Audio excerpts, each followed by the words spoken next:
their four goals. First one remains the destruction of Hamas military capability and the collapse of Hamas rule. The second one, removal of threats of terrorism from the Gaza Strip.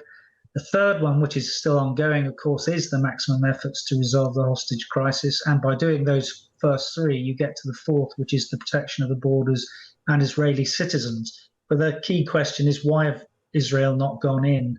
And the hostages is one of those reasons for that. The second one, I think, is the humanitarian alleviation which is needed. The third one is, diplomacy should still go on so we can try and get some amelioration somewhere.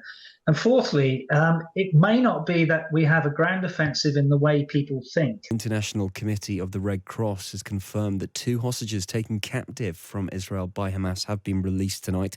An Israeli government official says the names of the 3 captives are Nurit Cooper and Yushved Lifshitz.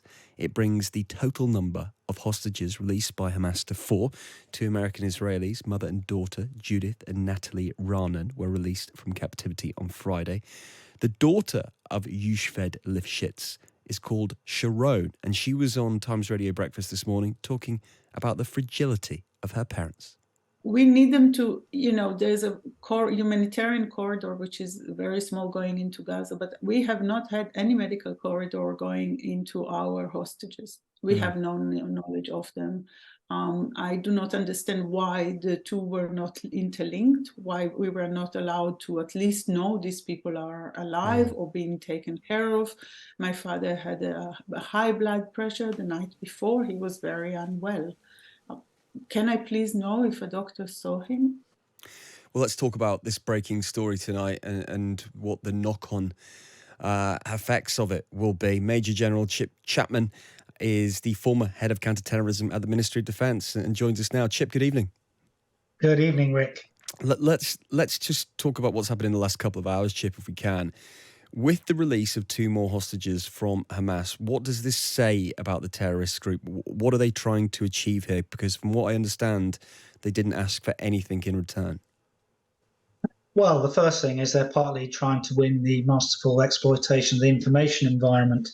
And, we've seen that in the last week with what happened at the hospital, where what might be the reality and what the intelligence agencies have said is not what people believe. And they're doing that very impressively. I think what it doesn't mean is it doesn't mean the change of any of the 4 Israeli cabinet objectives, their 4 goals. First one remains the destruction of Hamas military capability and the collapse of Hamas rule. The second one, removal of threats of terrorism from the Gaza Strip. The third one, which is still ongoing, of course, is the maximum efforts to resolve the hostage crisis. And by doing those first 3, you get to the fourth, which is the protection of the borders and Israeli citizens. But the key question is, why have Israel not gone in? And the hostages is one of those reasons for that. The second one, I think, is the humanitarian alleviation which is needed. The third one is, diplomacy should still go on so we can try and get some amelioration somewhere. And fourthly, it may not be that we have a ground offensive in the way people think. That is, the Israelis are still going through their air campaign to destroy large swathes of Hamas in what we call looking at the high-value targets and their joint prioritized target list. And there'll be a lot of that. And the reason I say that is we often look at the difference between the nature and character of war. And in 2021, the campaign they fought then was known as the First Artificial Intelligence War. And in 2020, the Israelis contributed significantly to the success in the Nagorno-Karabakh war, particularly with loitering munitions. So if you look across to what Defense Minister Gallant said in terms of the Israeli 3 phases, the first one he talked about being fire, or fires as we call it, that's both air, drones and artillery, precision-guided artillery, but that they would use maneuver within that to destroy operatives and damage infrastructure, and that the ground campaign in phase 2 would continue the fighting at a lower intensity and eliminate targets of resistance. So it's not clear that we're going to have a huge operational ground invasion. Now, that is a scenario. I'm not saying that will not happen, but it is a scenario. If they can achieve their objectives by doing the aerial delivery, plus with some significantly targeted raids, which they did in the last 36 hours, there may be a different way to achieve their goals.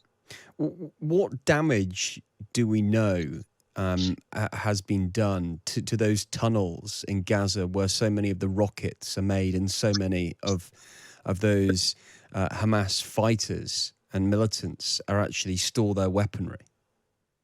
I don't think we do, and that's what, for us on the outside, this is one of the problems. So we know that the sort of Gaza Metro, so-called, probably expanded from the last war in 2021 when they talked of 100 kilometers of underground tunnels to potentially 500 kilometers. Now, that doesn't mean you have to destroy 500 kilometers of tunnel, because tunnels always have an exit and an entrance. So if you can smash those in, if some of the tunnels are 100 to 130 feet deep, you don't need to go and clear them all. But that partly tells you the significant geographic scope. And when we're given the figures of how many have been killed in Gaza, which are tragic, it's worth recalling that Hamas say they've got 40,000 fighters and that the Palestinian Islamic Jihad have 15,000 fighters. Now, that would give you, of course, 55,000 fighters. Now, of course, you don't have to kill all the fighters. You destroy their capability. The two may be linked. I don't think they will be. But that's a lot of capability to get through, and people who are still out there if the numbers of people dead that we've talked about are true.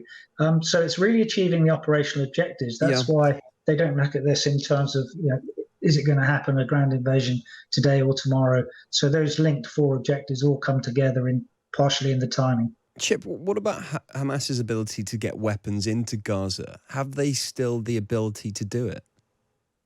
I would assume they do, although there should be the siege on the sea. I'm sure that there are some, perverse smuggling routes from somewhere which could still go on. No, it shouldn't happen. It should all be sealed. There still might be underground factories which are producing the weapons.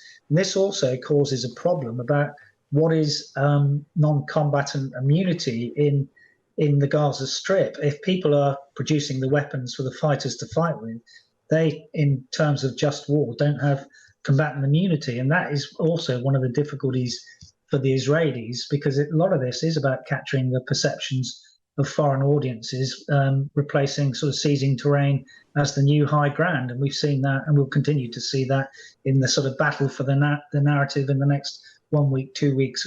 This is going to be a very, very contested area. Chip, always good to get your insight. Thanks for joining us. Thank you, Rick.